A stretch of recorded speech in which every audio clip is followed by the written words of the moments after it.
We're going to go through the 10 things you're going to be doing on a daily basis that are making your lower back pain worse. And if you're doing any single one of these and holding off doing a proper rehabilitation process, please watch the whole of this video, understand why those activities are so much worse, and come to the conclusion that actually you really need to be doing some exercise protocols. You don't need to be waiting for weeks and months on end to get an appointment to just say, yes, okay, you should be doing those exercises. So let's get straight into number 1.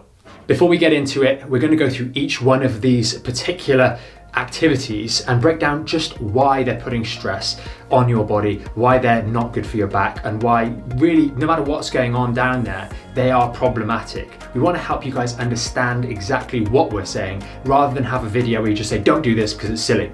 We want to explain why, and hopefully you'll come to that understanding of why it is bad for you and what we can do going forwards.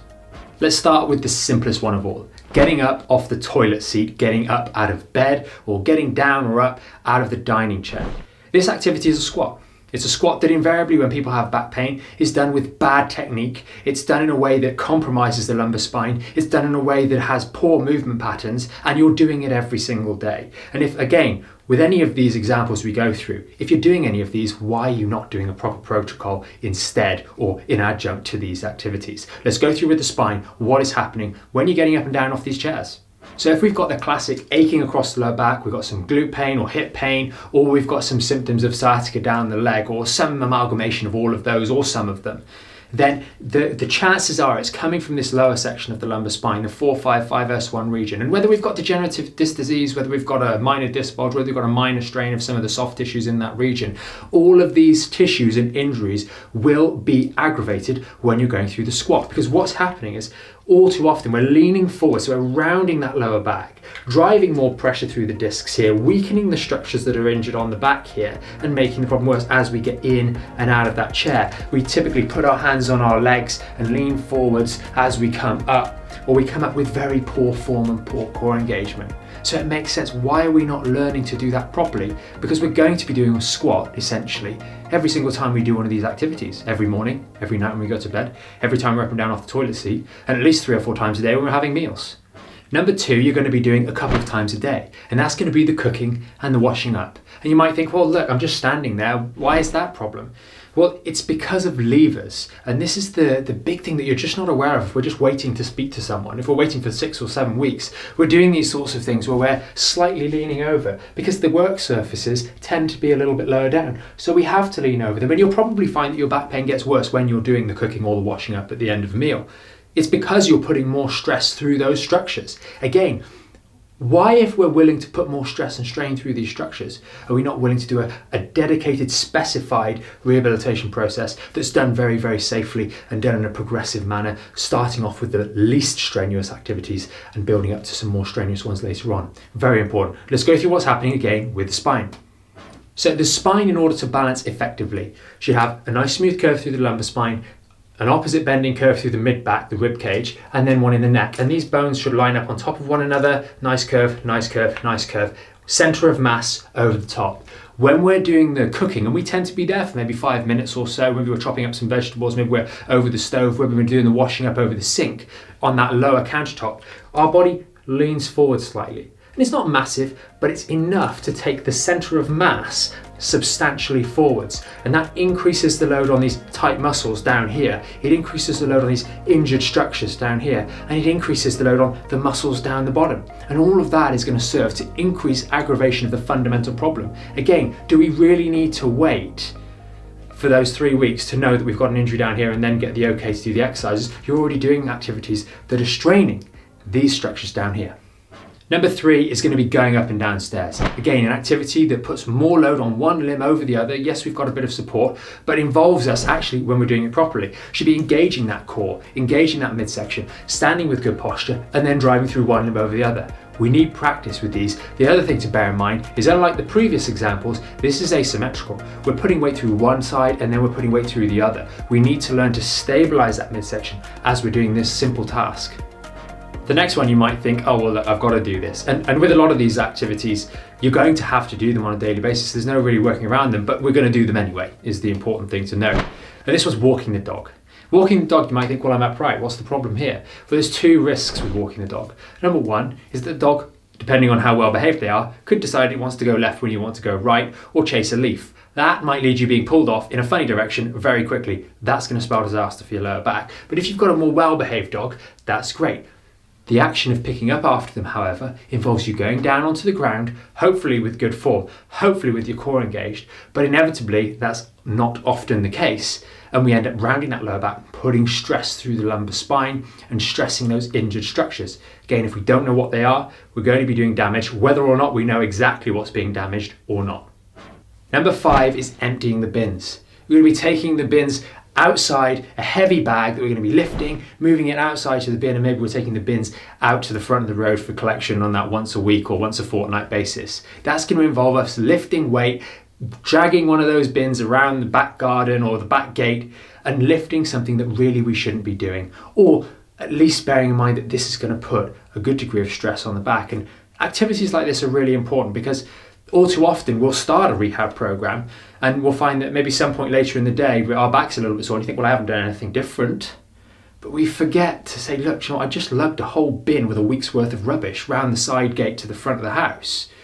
That's what's going to be problematic, not the brand new exercises that are focused, controlled in a finite environment.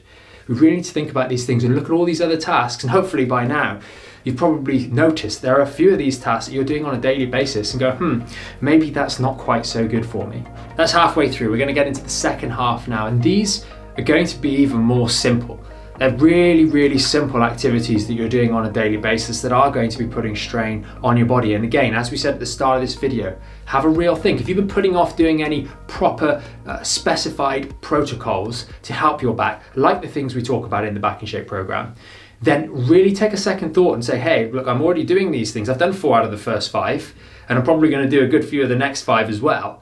Maybe I should really be not putting this off and making progress, because at the end of the day, the longer we leave doing something positive for our back, the worse things can get. And then we get there and we say, oh, why is it taking so long? I've spent 6 weeks and it's been getting worse. I've got the okay from the GP, which I could have got 6 weeks ago, and now I've got to start making progress. But you've been declining over that previous 6 weeks, and now it takes a bit of time to get some momentum. This is really, really important, especially when we talk about going from an acute back problem. If by the time you've seen the GP or the doctor or your specialist and it's 6 to 12 weeks on, we now have a chronic back problem. And that chronicity, that poor healing over an extended period of time, has a real cost to it, especially when we talk about recovering from back pain. So please bear that in mind. And just before we get into number 6, the back half, we really want to bear in mind that in terms of exercise protocols for back pain, our phase 2 and phase 1 are really what we're comparing these against now in the Back in Shape program at backinshapeprogram.com.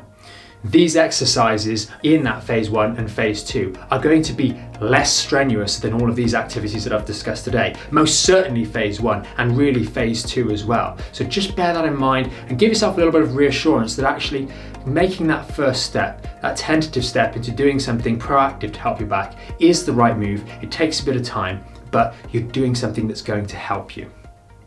We do this one every day. Number 6 is getting dressed. Putting on those trousers, putting on the socks, putting the top on. Maybe if you're a lady popping that bra on, we're leaning forward a little bit. You're not doing it in the best possible posture with the least strain on your spine. You're struggling because there's pain there, etc. And we're moving around in different positions. All of this puts strain on that lower back. Let's grab the spine and have a look at the trousers as well. It goes without saying, leggings, your skinny jeans, just don't wear those if you have back pain and if you're trying to recover. We want comfy clothes, but even with the comfiest of clothes, we still have to get them on, which means that this part needs to go down there, and that's putting an awful lot of flexion and rounding through that lumbar spine. Quite often we've got tension in the muscles, we've got muscle spasm, we've got limitation in the hamstrings as well, and that is limiting the amount of movement we can get through the hips, which is why we prescribe some of those exercises in the early parts of Back in Shape. So we're going to round that lower back and compress this section even more, stress these injured tissues and do more damage. The act of getting dressed will put strain on your lower back, and it's worth bearing that in mind. Very similar to the last one, we're talking about showering and having a bath in number 7. Washing yourself, getting down there to the legs, whether it's getting in and out of a bath, which is arguably a little bit more challenging, or whether it's trying to stand up and wash your legs and feet in the shower. All of this involves a lot of balance, it involves precarious movements, and those again stress your lower back, and they stress the body in general when it's trying to heal. You're not very balanced, and you're doing things that aren't ideal for the lower back. You might really scoff at this next one, but number 8 is working at the computer, and that would include having dinner. A lot of the time when we've injured the lower back, there's going to be a degree of disc involvement. That's compression of the discs between the lower lumbar spine segments. This is typically L4, L5, L5, S1. And if you've known that in 6 weeks' time, we could have been doing things sooner to get progress and really protect those segments. Whilst we're sat down, we put more compression through that section of the lumbar spine. And whilst we're sat down working, we may end up being there for longer periods, which can cause remodeling and really prevent the knitting together of those tissues. Let's show you with the spine what we're talking about. As we're standing up, you see there's a nice curve in the lumbar spine. And that means there's a small gap between these spinous processes, the bony bits on our back. And that's where the ligaments protect us. But as we sit down, we tend to move into this position, and you can see those gaps opening out. Now, all too often, we find that it's the back part of our vertebral units, the disc bulges backwards, or it's the strain here on some of these ligaments or muscles that's actually the cause of the injury, or that's what's become injured. So when we're sat like that for extended periods, maybe slumping around, it can actually get quite comfortable. And we cover this in other videos, so do check out the YouTube channel if you haven't already to better understand why this is happening. We won't go into it here. But as we're sat in that position for extended periods, these tissues are trying to recover, they're trying to get back to this position, to heal properly. Like any sort of cut on the surface of your hand, the two sides of the wound want to knit back together.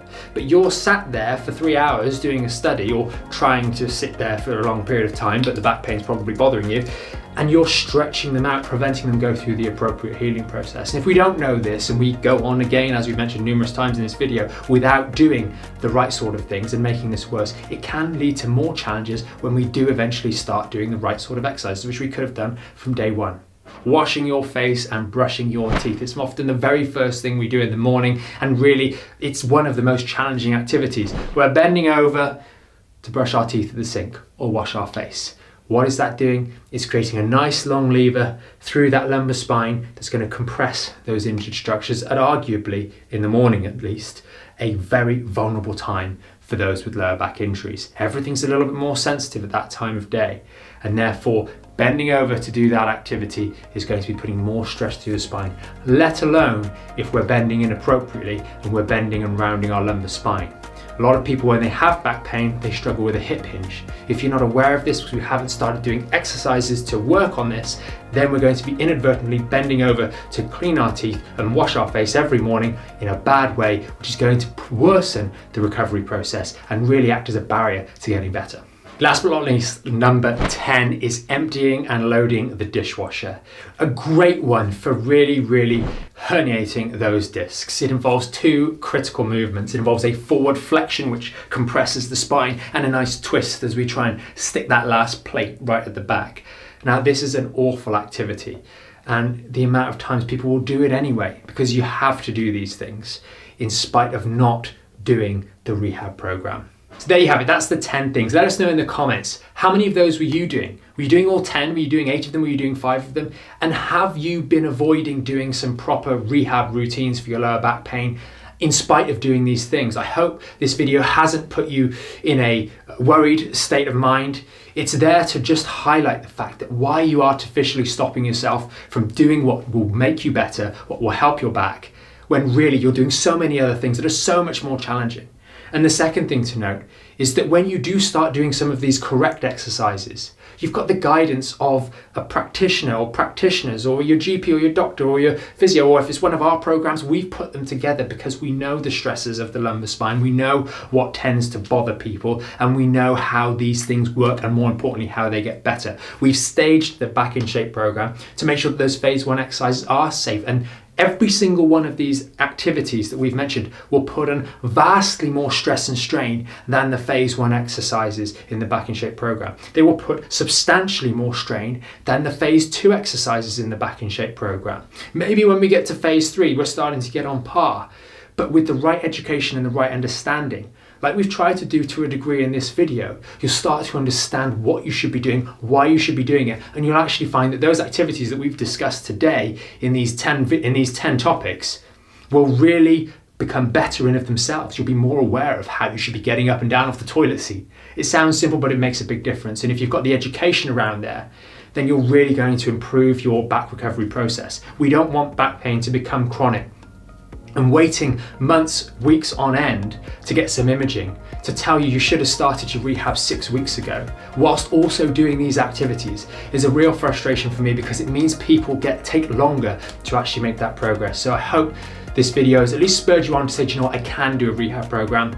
I'm okay doing all those activities. My back pain's not getting any better anyway. I may as well start and make that first step. And again, we have all the support that you need to help make sure you can get your back in shape for good. I hope you found this video helpful, and we look forward to seeing you in the Back in Shape program and get started with some rehab.